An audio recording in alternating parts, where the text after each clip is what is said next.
오늘 우리에게 주시는 하나님의 말씀은 요한복음 21장 15절부터 마지막 절 25절까지 말씀입니다. 요한복음 21장 15절부터 25절까지 말씀을 저와 한 절씩 교독하시고 마지막 절은 다 함께 읽도록 하겠습니다.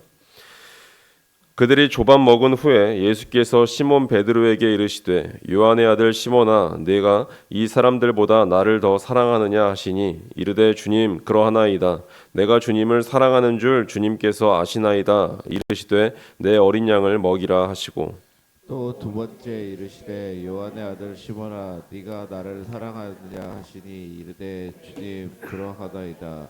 내가 주님을 사랑하는 줄 주님께서 아시나이다. 이르시되 내 양을 치라 하시고 세 번째 이르시되 요한의 아들 시몬아 네가 나를 사랑하느냐 하시니 주께서 세 번째 네가 나를 사랑하느냐 하심으로 베드로가 근심하여 이르되 주님 모든 것을 아시오매 내가 주님을 사랑하는 줄을 주님께서 아시나이다. 예수께서 이르시되 내 양을 먹이라. 내가 진실로 내게 이르노니 내가 젊어서는 스스로 띠뛰고 원하는 곳으로 다녀갔구나. 늙어서는 내 팔을 벌리리니 남이 내게 띠띠우지 원하지 아니하는 곳으로 데려가리라. 이 말씀을 하심은 베드로가 어떠한 죽음으로 하나님께 영광을 돌릴 것을 가리키심이로라. 이 말씀을 하시고 베드로에게 이르시되 나를 따르라 하시니 베드로가 돌이켜 예수께서 사랑하시는 그 제자가 따르는 것을 보니 그는 만찬석에서 예수의 품에 의지하여 주님을 파는 자가 누구니까 묻던 자더라. 이에 베드로가 그를 보고 예수께 여짜오되 주님 이 사람은 어떻게 되겠사옵나이까. 예수께서 이르시되 내가 올 때까지 그를 머물게 하고자 할지라도 네가 무슨 상관이냐 너는 나를 따르라 하시더라. 이 말씀이 형제들에게 나가서 그 제자는 죽지 아니하겠다 하였으나 예수의 말씀은 그가 죽지 않겠다 하신 것이 아니라 내가 올 때까지 그를 머물게 하고자 할지라도 내게 무슨 상관이냐 하신 것이로라. 이 일을 증언하고 이 일들을 기록한 제자가 이 사람이라. 우리는 그의 증언이 참된 줄 아노라. 함께 읽겠습니다. 예수께서 행하신 일이 이외에도 많으니 만일 낱낱이 기록된다면 이 세상이라도 이 기록된 책을 두기에 부족할 줄 아노라. 아멘. 신앙생활을 하면서 이제 여러 가지 단어들을 가지고 계실 겁니다. 저는 어떤 단어가 제일 어려울까라는 것을 이제 생각을 했을 때 아마 많은 분들이 또 제가 이제 사랑이라는 단어가 저한테는 가장 어려운 것 같습니다. 사랑이라는 것은 우리가 생각하는 것 이상을 말하고 있기 때문에 그렇습니다. 누군가 사랑이 무엇이냐라고 물으면 이제 주저하게 되고 정말 사랑하느냐라고 물으면 뒤로 물러서게 되는 것이 솔직한 저의 모습이기 때문에 그렇습니다. 독일의 철학자라는 이제 아도 르노라는 분이 있는데 이분이 이런 말을 했습니다. 아우슈비츠 사건 이후에 서정적인 그런 시를 쓰는 것은 야만이라는 그런 말을 했습니다.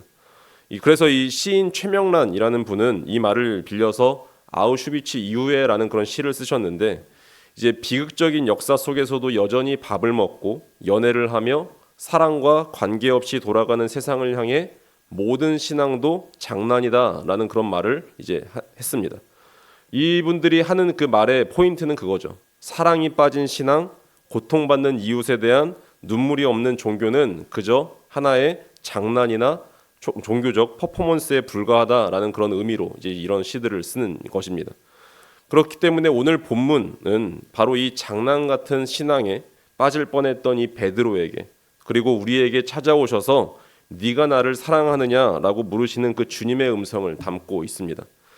이 네가 나를 사랑하느냐 이 질문이 어떻게 우리의 삶에 장난이 아닌 진리로 바꾸어 놓는지 오늘 한번 함께 살펴보고자 합니다. 어제 말씀을 다시 한번 리마인드 해보겠습니다. 이 밤새 물고기를 한 마리도 잡지 못한 채 빈배로 돌아오던 그 7명의 제자들에게 부활하신 주님이 찾아오셨습니다. 어제 본문을 이어서 계속 보고 있습니다. 주님은 이미 해변에 숯불을 피워놓으시고 생선과 떡을 준비해서 조반을 함께 먹자라고 초청하셨죠. 이 90m나 되는 그 거리를 이 바다로 뛰어내려 달려온 베드로였지만 막상 주님 앞에 앉았을 때 그의 마음은 굉장히 복잡했을 것이다 라고 어제 말씀드렸습니다. 이 해변에 피어오르는 그 숯불은 베드로에게 가장 지우고 싶은 그 기억을 소환했기 때문에 그렇죠. 이 대제사장 집들 안에서 숯불을 쬐며 주님을 3번이나 모른다고 부인했던 그 밤의 냄새와 온기가 베드로에게 되살아났을 것이에요. 그래서 베드로는 이 주님, 부활하신 주님이 굉장히 반가우면서도 가슴 한구석에는 여전히 풀리지 않는 그 죄책감의 응어리가 분명히 있을 것이었어요. 그래서 베드로는 아마 주님이 나를 어떻게 생각하실까? 나 같은 사람도 다시 제자가 될 수 있을까라는 그런 영적인 비관주의에 빠져 있었을지 모릅니다. 이렇게 불편한 침묵이 흐르던 그 식사 자리를 깨고 주님은 베드로의 가장 아픈 곳을 치유하시기 위해 먼저 말을 거십니다. 그게 오늘 말씀이에요. 예수님은 베드로를 요한의 아들 시모나라고 부르십니다. 요한의 아들 시모나. 주님이 지어주신 이름이 무엇인지 다들 아시죠? 베드로, 반석이라는 의미를 가지고 있습니다. 근데 주님은 그렇게 부르시지 않고 처음 부르셨을 때 그 이름을 사용하신 것은 그의 신앙이 반석이 아니라 모래더미였음을 드러내는 동시에 다시 시작할 기회를 주시는 배려입니다. 그리고 물으십니다. 네가 이 사람들보다 나를 더 사랑하느냐라고 물어보시죠. 여기서 이 사람들은 이제 다른 제자들일 수도 있고 그들이 잡은 물고기와 같은 삶의 수단들을 의미할 수도 있습니다. 베드로는 늘 모두가 주를 버릴지라도 나는 버리지 않겠습니다 라고 장담하며 남과 비교해 자신의 사랑을 증명하려 했던 사람이 베드로입니다. 그러나 이제 베드로는 겸손해졌어요. 그는 내가 주님을 사랑하는 줄 주님께서 아시나이다 라고 답합니다. 이는 자기 확신이 아니라 자신 안에 있는 이 변덕스러운 마음까지 다 아시는 그 주님께 맡기는 자기 반성의 고백인 것이죠. 이에 주님은 내 어린 양을 먹이라 라고 하는 사명을 주십니다. 주님은 베드로가 가졌던 그 잘못된 자기 확신을 무너뜨리신 후에 이제 좀 더 깊은 개인적인 관계로 그를 이끌어 가십니다. 그래서 예수님은 다시 한번 물으세요. 요한의 아들 시모나, 네가 나를 사랑하느냐라고 물어보시죠. 이번에는 첫 번째 질문과 무엇이 달라졌죠? 이 사람들보다라는 그 말이 그런 비교를 빼셨습니다. 주님은 우리가 남보다 나은지 확인하시는 분이 아니라는 사실을 여기서 드러내고 있어요. 이 교회 안의 대부분의 갈등은 대개 내가 남보다 낫다라는 교만에서 시작되지만 주님은 오직 우리 자신과 주님 사이의 그런 진실한 사랑만을 묻고 계십니다. 베드로가 다시 사랑을 고백하자 주님은 내 양을 치라라고 명하십니다. 여기서 치다라는 그런 단어는 단순히 먹이는 것을 넘어서 양들을 돌보고 다스리고 인도하는 목양 사역 전체를 의미합니다. 이는 교회 안의 영적인 그런 공급뿐만 아니라 가난하고 상처받는 자들을 돌보는 하나님 나라 사역을 포함한다라는 것으로 볼 수 있는 치다라는 단어가 쓰였습니다. 그렇기에 진정한 사랑은 말에 그치는 것이 아니라 주님이 그러하셨듯 자기를 희생해 양들을 살리는 그 행동으로 나타나야 한다라는 그런 뜻으로 우리는 해석할 수 있겠죠. 주님은 베드로에게 단순히 그런 종교적인 지도자가 되라고 하신 것이 아니라 세상의 아픔을 짊어지는 목자가 되길 원하셨어요. 이제 주님은 그 베드로의 마음 깊은 곳에 숨겨진 마지막 상처까지 완전히 도려내어 치유하기 위해서 3번째 질문을 던지십니다.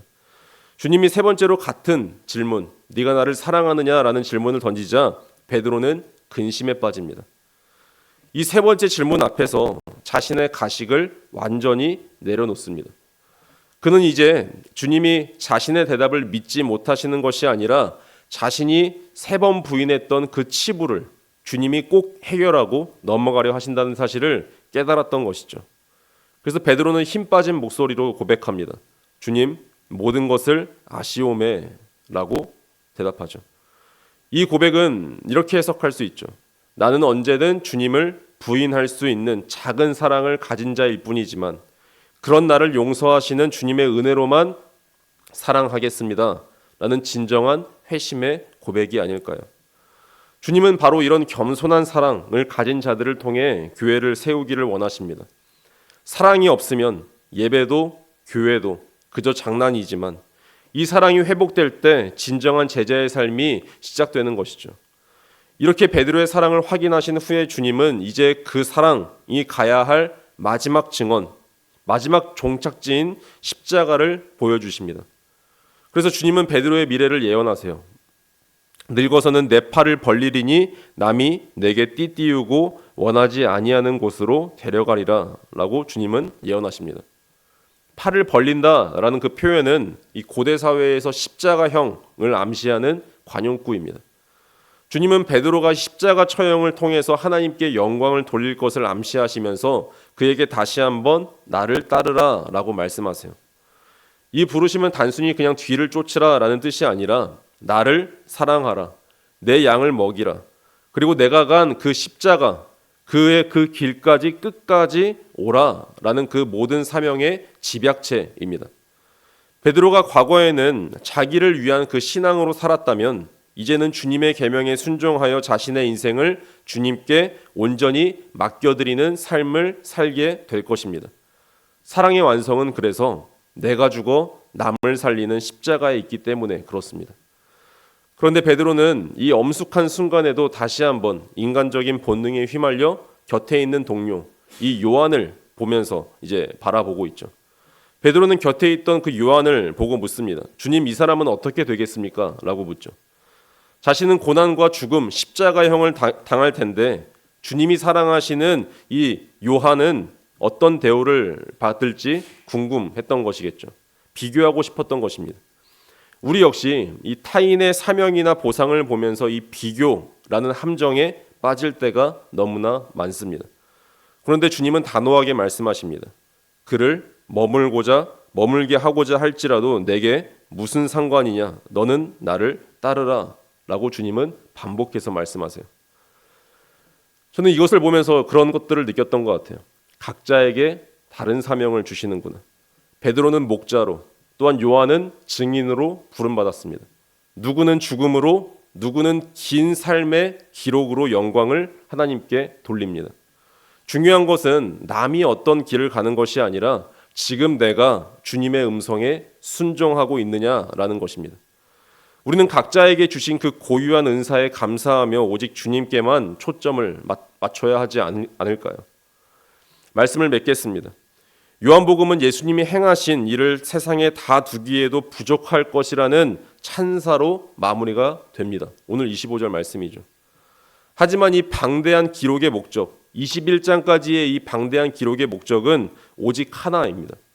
우리가 예수님을 믿고 사랑하여 영생을 얻게 하려는 것입니다.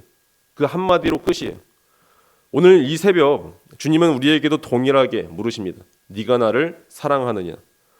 이 질문은 우리의 과거의 그 실수를 캐묻는 그런 신문이 아니라 우리를 다시 일으켜 세우시는 사랑의 초대입니다. 우리의 사랑이 비록 작고 보잘것없을지라도 주님, 제가 주님을 사랑하는 줄 주님께서 아십니다 라고 고백하며 우리는 나아가야 하지 않을까요? 사랑은 위에서 시혜를 베푸는 것이 아니라 아래에서 모든 사람을 받아주는 것이죠. 주님은 우리를 사랑해서 창조하셨고 우리를 사랑해서 아들을 보내 새 창조를 하셨어요. 이제 그 사랑을 받는 그 우리가 서로를 사랑하고 먹이고 돌보는 진정한 교회가 되기를 소망합니다. 생명의 복음, 자유의 복음을 주신 그 하나님께 모든 영광을 돌리는 저와 여러분 다 되시기를 간절히 축원합니다. 기도하겠습니다. 사랑과 생명의 주님, 오늘 말씀을 통해 저희를 갈릴리 해변의 숯불 앞으로 초대해 주시니 감사드립니다. 베드로처럼 우리도 주님을 사랑한다고 호언장담하면서도 정작 결정적인 순간에는 주님을 부인하고 사랑 없는 종교적인 장난과 같은 신앙생활에 머물러 있었음을 고백합니다. 주님을 향한 우리의 사랑이 자기 확신이나 남과의 비교에서 나오는 교만은 아니었는지 돌아보게 하시니 또한 감사드립니다. 이제는 우리의 연약함과 변덕스러운 마음까지도 다 아시는 주님 앞에 겸손히 서게 하여 주옵소서. 내가 주님을 사랑하는 줄 주님께서 아시나이다 라는 그 베드로의 고백이 우리의 진실한 고백이 되게 하시고 내 힘이 아닌 주님의 은혜와 자비에 의지하여 다시 일어서는 회복의 역사가 우리 모두에게 일어나게 하옵소서. 주님, 우리에게 내 어린 양을 먹이라고 하신 그 사명을 가슴에 새깁니다. 주님이 우리를 사랑하셔서 자기 목숨을 버리신 것처럼 우리도 주님의 양들을 위해 우리 자신을 내어주는 선한 목자의 삶을 살게 하옵소서. 사랑은 위에서 시혜를 베푸는 것이 아니라 아래에서 모든 사람을 받아주고 내 안에 그들의 공간을 마련해 주는 것임을 깨닫습니다. 특별히 우리 사회에 또한 우리의 주변에 목소리가 없는 사람들, 스스로를 방어할 힘이 없는 약한 이들, 그리고 사랑받을 자격이 없다고 낙심한 이들을 주님의 심장으로 품게 하여 주옵소서. 또한 고통받는 이 땅을 위해 중보합니다. OECD 국가 중 자살률 1위라는 아픈 현실 속에서 과도한 경쟁으로 죽음을 생각하는 어린아이들, 희망을 잃은 청년들, 고단한 삶에 지친 노년들을 긍휼히 여겨 주옵소서. 이 나라가 단순히 그냥 부강한 나라가 아니라 공정하고 정의로우며 모든 생명이 품위 있는 그 삶과 죽음을 맞이할 수 있는 하나님 나라 가치를 실현하는 나라가 되게 하여 주옵소서. 교회가 이 세상을 향해 생명의 복음, 자유의 복음을 힘있게 증언할 수 있게 하여 주옵소서. 주님, 우리 공동체 안에 다양한 은사와 소명을 주심에 감사합니다. 베드로처럼 목양의 길을 걷고 걷는 이가 있고 요한처럼 진리를 기록하고 증언하는 길을 걷는 이가 있음을 인정하게 하여 주옵소서. 우리가 서로의 다름을 비교하며 줄 세우지 않게 하시고 오직 너는 나를 따르라 라는 그 주님의 한마디 명령에만 집중하게 하옵소서. 각자에게 주신 분량대로 끝까지 주님을 따르며 우리를 통해 오직 하나님의 영광만이 나타나게 하옵소서.